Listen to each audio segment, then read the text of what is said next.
Welcome back to another one of my Elden Ring boss reviews. Now, last time I promised that my next video would be on the ulcerated tree spirit, and while I don't condone dishonesty, it's pretty clear that I lied about that because this video is on the Tree Sentinel. Now, I didn't mean to mislead anyone, I just forgot about him. He's kind of forgettable. And I don't mean that in a mean way. This isn't a case of, the Tree Sentinel? He's so forgettable! This is more a case of, the Tree Sentinel? Who's that? But let me take you back to the beginning. It all started when I popped out of that tutorial chapel and entered Limgrave for the first time. I was met with this gorgeous sight, part of which was this hulking and glorious Golden Rider. And just like I'm sure many players did when they first saw him, I went to meet this behemoth who I knew was way out of my league, and he utterly throttled me. Fighting him on foot at a low level, the Tree Sentinel and his horse are completely overwhelming. His attacks are slow but devastating. Like every one of these strikes, whether it's the swipe, the thrust, or the leap, feel world-ending. And his horse is all about tight maneuvers. You never get a chance to breathe, so this fight was over in a matter of 34 seconds. And it was awesome. I actually enjoy getting curb stomped by a boss if it's epic and grandiose enough. And this is quintessential FromSoft. Stick a high-level enemy in an early game area and let the player decide if they want to fight him or not. Like, they did it with the Black Knight and the Undead Burg in Dark Souls. They did it with this ridiculous-looking hippopotamus in Dark Souls 2. They do it all the time, and the Tree Sentinel is just a boss version of that. But here's the difference. Dark Souls gives you like a max of 3 or 4 directions to choose from at any given time. Elden Ring, on the other hand, is so open-ended with so many non-Tree Sentinel dudes to meet in Limgrave alone that it can overwhelm you and cause you to forget about that optional tough enemy. Dark Souls is like when your parents present you 4 options for an arranged marriage. Elden Ring is like online dating in New York City. And I have experience with both. I met my wife dating online in New York City, but my dad did try to arrange my marriage because that's just something that some Indian first-generation parents do. But this isn't going to be a deep examination on South Asian immigrant intergenerational relationships. Nope, it's a shallow analogy to explain why I forgot about the Tree Sentinel. The Elden Ring dating pool is so huge! Like, I totally didn't want to ghost the Tree Sentinel. I really liked him. I just wanted to go and see what else was out there. I didn't want to tie myself down. But just as has happened to so many people, I got busy. I traveled the world, got a pet, met some people, joined a religious cult, became one with nature. In short, I lived my life. And then I only remembered him because I met this other guy on a horse, and he reminded me of my youthful days gallivanting with the Tree Sentinel 16 hours ago. Unfortunately, I had changed so much in those 16 hours. I now had a horse of my own, and I'd leveled up so much that the Tree Sentinel, who I was once so enamored with, now just seemed like a clumsy oaf. Gone was that intoxicating sense that if I slip up at any moment, he will utterly obliterate me with one swipe. In its place was this lumbering guy who mistimes every swing, shield bashes the air repeatedly, and is shockingly immobile for a guy on a horse. So this guy's degradation from epic boss fight to pathetic boss fight kind of tarnishes my feelings for him, which is good for me. I get to cleverly slip the word tarnished into this video. But it's also a shame because if you look at the spectacle of this fight, this guy had it all. Visually, he's stunning. I love that golden armor and how it seems to merge horse to rider so that it seems like one giant organism. That plume on his helmet in the shape of a tree is a nice touch, and that halberd is a beastly weapon.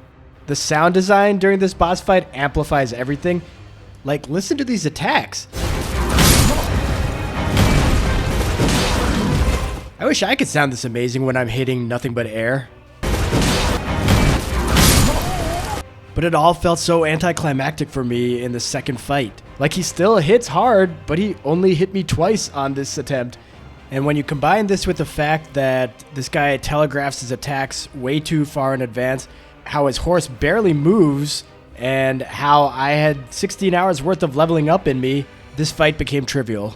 So I think that some of this was intentional from FromSoft. I think that they wanted to tutorialize for the player that sometimes you're going to need a horse for a battle. And I think they intended you to level up a bit before fighting this guy. But I don't think that they intended for someone to take a 16-hour break in between fights. Though granted, usually when people take a break in their relationship, they end up sleeping together anyway. Oh crap, no, that analogy's over. I did not have sexual relations with that video game boss, the Tree Sentinel. Whew, I think that was convincing. I did not have sexual relations with that woman. Miss Lewinsky. Anyway, I think that one thing that FromSoft could have done would have been to have the Tree Sentinel guarding some obvious object out in this field, or make it so that there's a location that you can't reach until you beat him. I mean, he's an optional boss, you don't have to block progression, but at least make something inaccessible.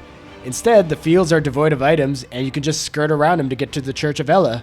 So I know a lot of you probably disagree with me, and are probably thinking, hey, he's a cool boss fight, why don't you just go fight the boss? Well, I don't particularly want to just go and fight a random enemy who's just sitting there. Like, I don't like to fight bosses just because they're bosses. And I know that is contradictory because I have devoted the last several videos to reviewing boss fights. But I'm a man of contradictions, which is why I rate this guy a 5 out of 5. Ha! No, I'm kidding. I give him a 3 out of 5. I've been lying throughout this video, so I might as well finish off with a lie. No. I lied about which boss I was going to do a review for this video, not about whether I had sexual relations with a boss. I debated giving him a 2, but even though the last fight with him kind of sucked, he's definitely no lower than a 3. His design alone would get him there, but that first fight was still very intense. Plus, I haven't even talked about the lore. Like, it's kind of foreboding that the first thing that a Tarnish would see when emerging from the stranded graveyard is this guy. Though, if he were there to execute any unwanted Tarnish, maybe he should actually just wait right outside the doors and not in the middle of an easily avoided field. The item description for the Golden Halberd, which you get for killing him, is pretty interesting. It talks about how there is an order of Tree Sentinels, though it doesn't specify if all of them absolutely blow at shield bashes. It also talks about how the weight of that halberd cannot be supported by one of mere human strength, which is telling because this guy and his horse are clearly not to human scale. And seeing all that weight that horse is carrying around makes me now realize maybe there's a reason he's not as mobile as I would have expected. Then again, he's probably wasting all of his energy showing off by standing on his hind legs. I have very little respect for animals who do this for no reason whatsoever. That's why when I rank him, he comes in third, behind the Black Knife Assassin, who is an actual biped, and the Erdtree Burial Watchdog, who at least has the humility to look very uncomfortable when he's on his hind legs. But I can't rank him anywhere lower because he still feels like an epic boss, not like a glorified uber bad guy like the bosses below him. But hopefully you guys don't think that I'm a glorified uber bad guy just because I lied about doing the ulcerated tree spirit for this video. I swear I just forgot. But next time, I'm going to be doing the ulcerated tree spirit, and you can count on it this time. Thanks for watching. Please like and subscribe and leave me some comments. What'd you guys think of this video? What'd you guys think of the Tree Sentinel? Did you guys beat him when you first encountered him? Did you fight him right after entering Limgrave? Or did you wait an ungodly amount of time like I did? So until next time, and please don't spread any rumors about me that you think that I may have implied in this video. I just, I'm just very nervous about that. So please like and subscribe, but don't do any of that.